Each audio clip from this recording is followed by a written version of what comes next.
Aku ingat ada sebuah karung putih di bawah pohon yang jadi penanda. Setelah beberapa kali melewatinya, aku baru sadar kalau kami seperti berjalan di tempat yang sama berulang kali. Dan ketika aku memperhatikan lebih jelas, karung putih itu perlahan berubah bentuk. Warnanya menjadi putih kusam kecoklatan. Lalu muncul. Sehingga setiap kali kapal bersandar, seluruh kru diwajibkan menjalani tes swab. Sesampainya di rumah sakit yang ditunjuk oleh agen kapal, abang ipar saya yang sama sekali belum pernah ke rumah sakit tersebut merasa kebingungan mencari lokasi pemeriksaan. Ia kemudian bertanya kepada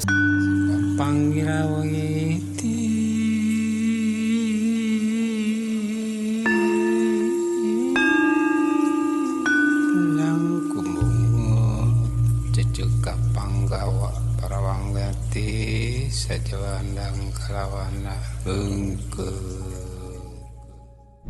Assalamualaikum warahmatullahi wabarakatuh. Shalom, Om Swastiastu, Namo Buddhaya. salam kebajikan. Selamat datang kembali di podcast Malam Kliwon episode 709. Itu dia. Selamat pagi, siang, sore, malam teman Kliwon. Semoga sehat selalu dan dilancarkan ya segala usahanya. Amin. Amin. Ya, kalau udah ada yang usaha, sisihkan 125.000 untuk membeli tiket. Pagelaran Malam Kliwon Itu pitung dia. tahun. Itu dia. Event perayaan ulang tahun ke-7-nya PMK di Melting Pop M Block. Besar-besaran guys. Ini. Tanggal 26 Juli 2026. Ya, 7 tahun menandakan anak tuh kelas 1 SD. Masuk SD. Bener. Antara umur 6 atau 7. Ini perayaan besar-besaran. Kalau perayaan kecil-kecilan nanti pada ketawa. Ini perayaan besar-besaran. Gesturnya kecil. Penontonnya juga kecil-kecil. Tumpeng mini. Tumpeng mini. Iya. Taman mini. Nah, mendingan perayaan besar-besaran. Iya, ini salah satu event yang paling gede yang pernah dibikin sama PMK. Jujur. Gede. Segede GWK lah pokoknya lah. Jangan lupa datang ya. Silakan tiket langsung bisa dibeli di sini. Itu dah. Oke. Untuk menemani malam hari kalian atau aktivitas teman-teman semua, kita sudah mengkurasi 2 buah cerita nih. Cerita yang pertama nih cukup panjang. Kiriman seorang teman Kliwon dari Jonggol. Halo Mas Bimo dan Mas Danu, salam kenal. Namaku Sarah dari Kabupaten Bogor, tepatnya Jonggol. Halo juga untuk teman-teman pendengar podcast Malam Kliwon. Semoga kita semua selalu diberi perlindungan oleh Yang Maha Kuasa dimanapun berada. Aku mau cerita pengalaman saat mendaki Gunung Semeru tahun 2018. Sebelumnya aku juga pernah cerita pengalaman horor ini di media sosial, tapi belum pernah aku lanjutin lagi. Setiap kali mencoba menceritakannya, perasaanku selalu tidak nyaman. Seakan-akan ada yang menahan aku untuk tidak melanjutkan cerita ini. Begitu terus setiap kali aku mencoba. Tapi kali ini aku ingin menceritakannya sampai selesai. Anggap saja sebagai pengalaman dan semoga kedepannya tidak terjadi lagi hal seperti ini. Kami berangkat ke Gunung Semeru tanggal 12 sampai 18 Desember 2018. Total ada 20 orang. Terdiri dari 18 laki-laki dan 2 perempuan termasuk aku. Kami berangkat dari Bogor menuju Pasar Senen sekitar pukul 9 pagi karena kereta berangkat jam 1 siang. Perjalanan dari Jakarta ke Malang lancar dan sampai di base camp Ranupane pun gak ada masalah apapun. Kami tiba di Ranupane sekitar pukul 2:30 sore dan langsung mengikuti briefing yang dipandu oleh volunteer Semeru. Mungkin teman-teman yang pernah ke Semeru tahu materi briefingnya, mulai dari blank 75 sampai larangan berenang di Danau Randukumbolo. Tapi yang paling aku ingat sampai sekarang adalah tentang pohon yang diikat kain putih. Aku lupa penjelasan pastinya, tetapi kalau nggak salah pohon itu dianggap memiliki penunggu. Biasanya di sekitar pohon yang diikat kain putih juga terdapat sesajen. Setelah briefing selesai sekitar pukul 3:30, kami berfoto di gapura selamat datang dan berdoa bersama sebelum mulai pendakian. Awal perjalanan dari Ranupane masih baik-baik saja. Tidak ada masalah apapun karena kami tidak memikirkan hal lain selain bertamu ke alam dan kembali pulang dengan selamat. Tidak terasa hari mulai gelap dan kami tiba di pos 4. Kami memang sedikit kemalaman karena berjalan santai. Saat itu waktu maghrib, jadi kami istirahat sambil nunggu teman-teman yang masih tertinggal di belakang. Setelah semua berkumpul, kami melanjutkan perjalanan menuju Ranukumbolo. Dan tiba di sana sekitar pukul 8 malam. Kami langsung berbagi tugas. Ada yang masak, ada yang mendirikan tenda. Setelah semua selesai, termasuk makan bersama, kami masuk ke tenda masing-masing. Di tendaku ada 4 orang. Ada Abang, Khori, Aji, dan aku. Tiba-tiba Khori mengajak kami selfie. Saat itu kami menggunakan kamera belakang agar ada flashnya. Ingat ya, malam itu aku memakai jaket warna ungu dengan kupluk berbulu seperti jaket musim dingin. Setelah selesai selfie, kami langsung memeriksa hasil fotonya satu persatu. Dan di salah satu foto ada yang aneh. Maaf kalau aku kurang jelas menjelaskannya ya. Tapi intinya di foto itu, aku bukan terlihat seperti diriku sendiri. Wajahku berubah seperti wajah nenek-nenek tua yang keriput dan penuh luka. Bulu-bulu di kuplukku juga berubah seperti rambut nenek-nenek beruban. Kami semua langsung kaget karena keanehan itu hanya muncul di satu foto saja. Saat itu perasaanku gak enak dan takut. Tapi aku coba mikir positif dan meminta temanku menghapus foto tersebut. Namanya juga cewek, kalau hasil foto jelek, pasti minta dihapus. Namun si abang malah bilang jangan dihapus dulu. Katanya dia ingin meneliti foto itu setelah kami pulang nanti. Mungkin dia menyadari sesuatu, tetapi tidak ingin membahasnya saat itu. Akhirnya foto tersebut tidak jadi dihapus. Keesokan harinya kami melanjutkan perjalanan menuju Kalimati. Setelah melewati Oro-Orombo dan tiba di Cemoro Kandang, kami istirahat sambil makan semangka dan menikmati pemandangan yang indah. Saat perjalanan kembali masuk ke area hutan, aku mulai merasa ada banyak yang mengawasi kami dari atas pohon. Sepanjang perjalanan dari Cemoro Kandang sampai Jambangan, perasaan diawasi itu masih belum terlalu kuat. Namun setelah masuk hutan dari Jambangan menuju Kalimati, tekanannya terasa semakin besar. Aku merasa semakin banyak sosok yang memperhatikan kami dari balik pohon maupun dari atas pohon. Saat itu aku berusaha tidak terlalu memikirkannya karena takut terjadi sesuatu yang tidak diinginkan. Di Kalimati memang banyak sekali pohon yang diikat kain putih, dan tentu saja terdapat sesajen di sekitarnya.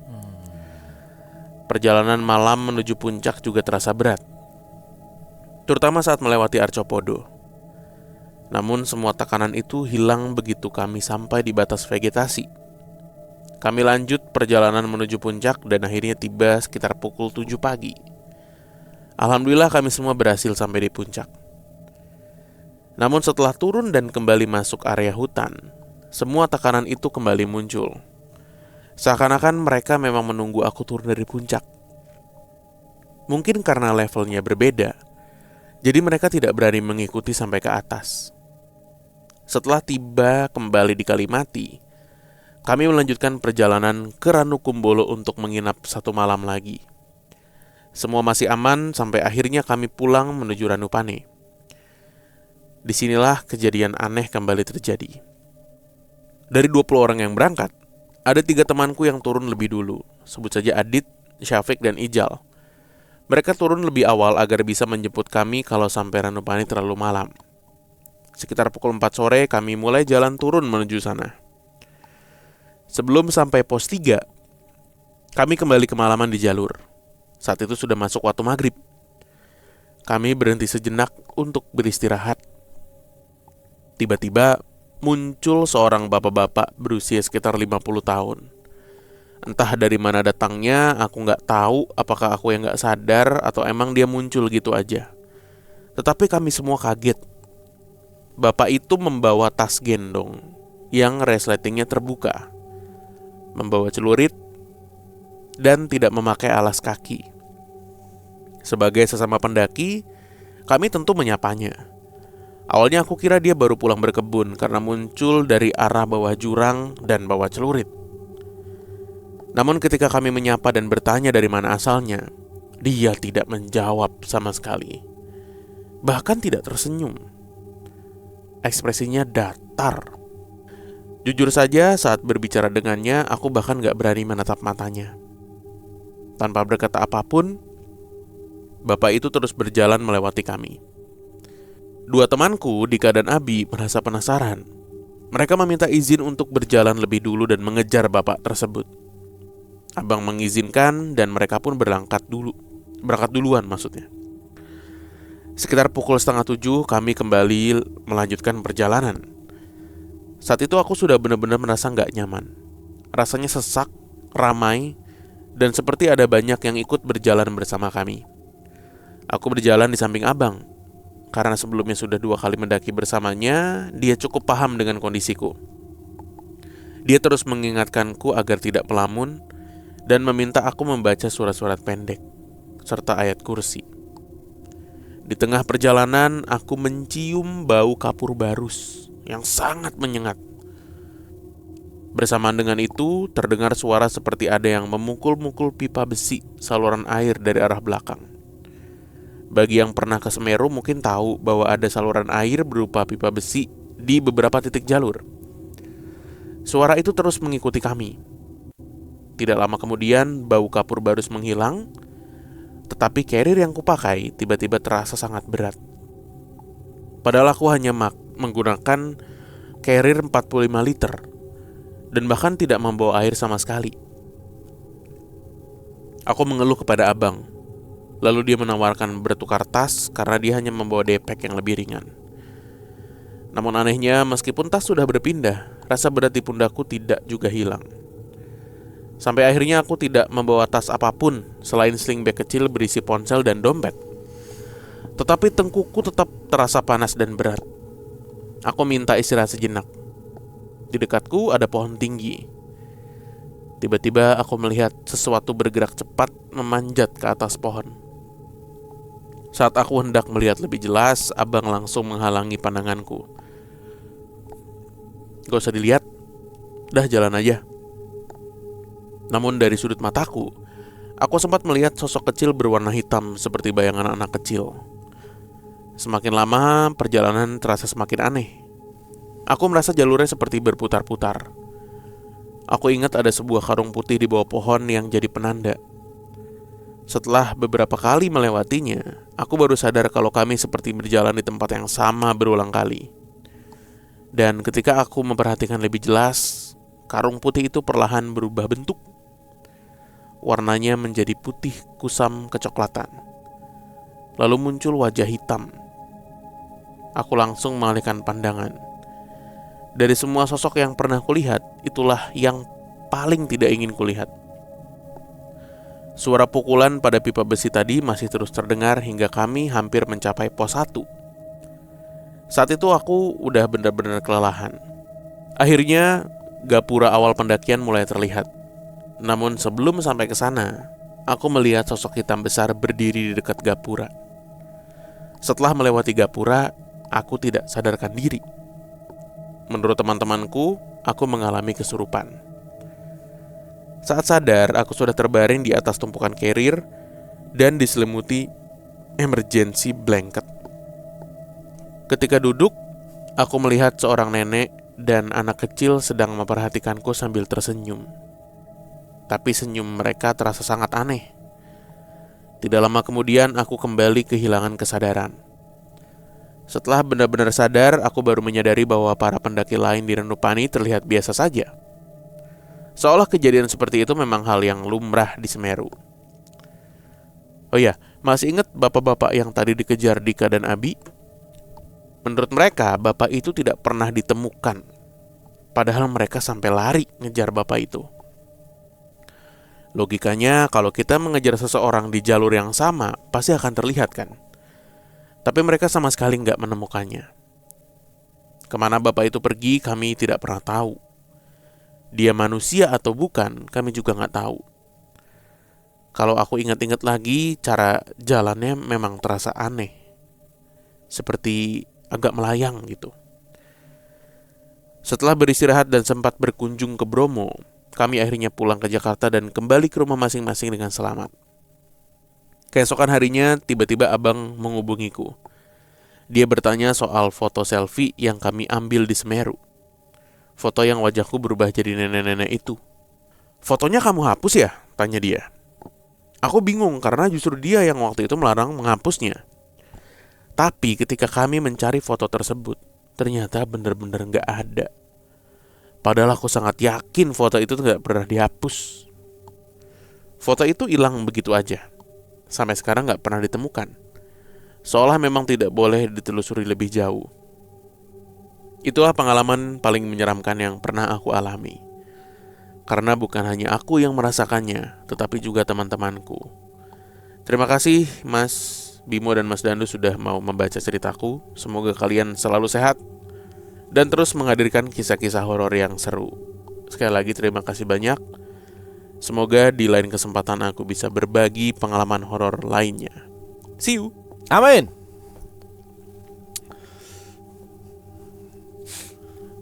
Cuma 2 cewek yang ikut dari 20 orang. Intinya melihat pocong. Ada beberapa sosok nih berarti nih. Ya, nah sosok ini gue juga deja vu nih. Sosok yang sletingnya terbuka. Bukan sletingnya terbuka. Apa? Bener kan? Tasnya, dia bawa tas. Terus tasnya sletingnya kebuka. Nah, bener sletingnya terbuka kan? Tas gendongnya. Oh. Kalau sleting bapaknya kan beda nih. Ya. Iya kan? Ya kan yang penting sosok sletingnya kebuka. Nah, tapi kan tasnya. Masalahnya yang ini bawa celurit. Buat celurit. Ini kan bawa tongkat tali. Bawa bentukan satpam. Nggak pakai alas kaki. Ah. Untung nih ya, tadi gue ngeliat untung ada tas gendongnya gitu. Kekhawatiran kita kan bapak-bapak tidak pakai alas kaki. tidak pakai alas kaki, Sletingnya terbuka. bawa celurit. Wah, seremnya double itu. Mendingan jangan dilawan nih kalau gua mah. Nggak usah diajak ngobrol, nggak usah disapa. Bukan pendaki itu. Jelas, Bukan. bukan. Mendingan gua cosplay jadi pohon. Goyang, goyang gitu Kalau aja. cosplay jadi ilalang ditebang. Iya.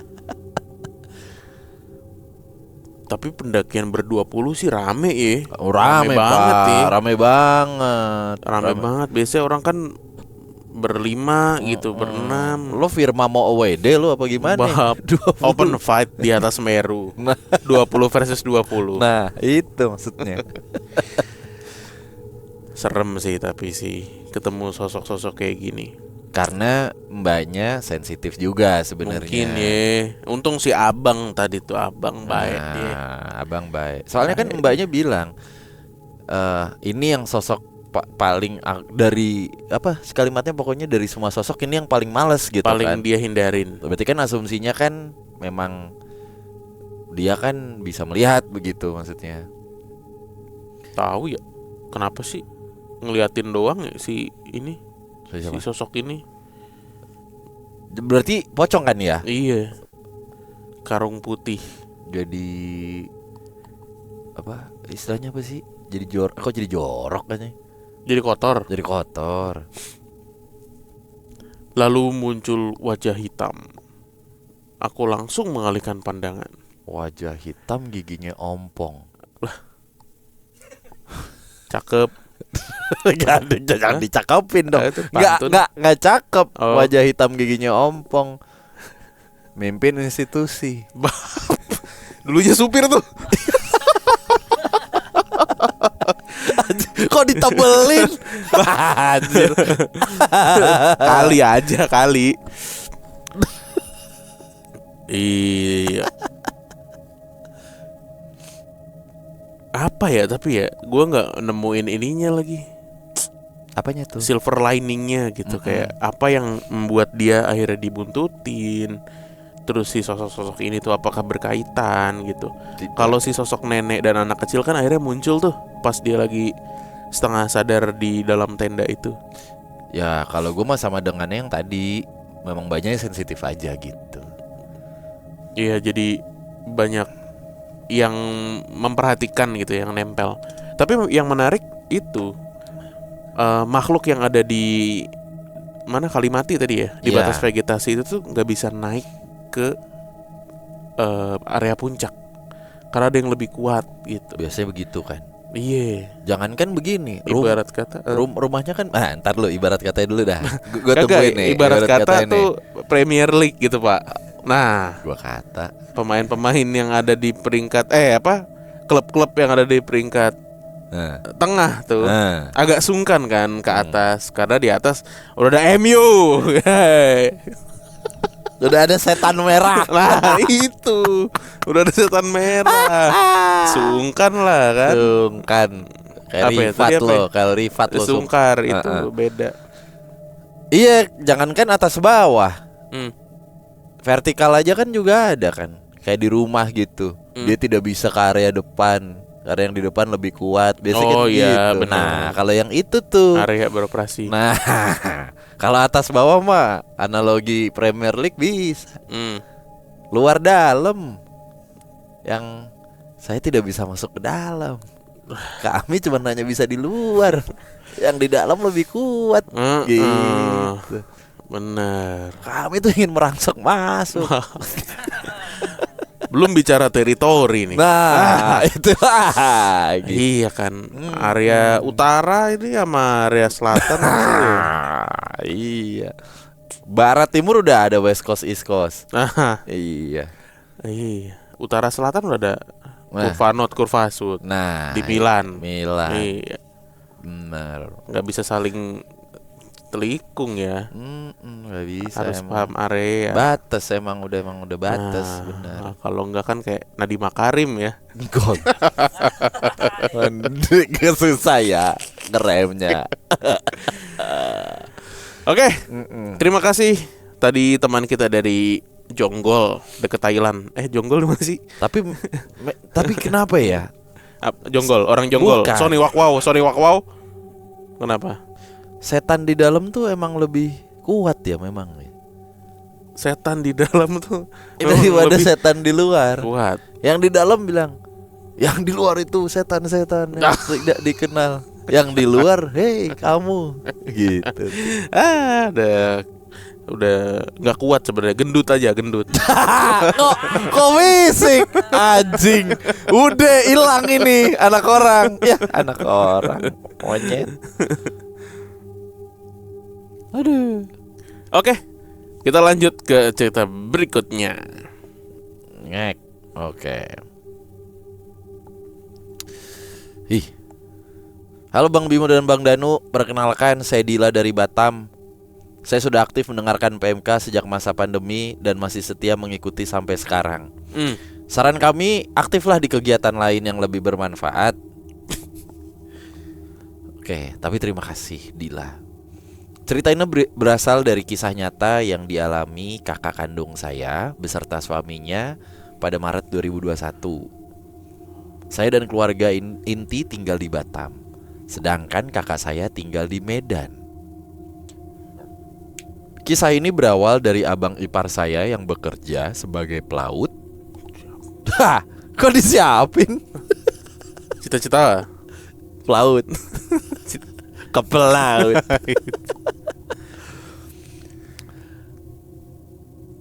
Dan saat itu sedang bertugas di perairan Kalimantan.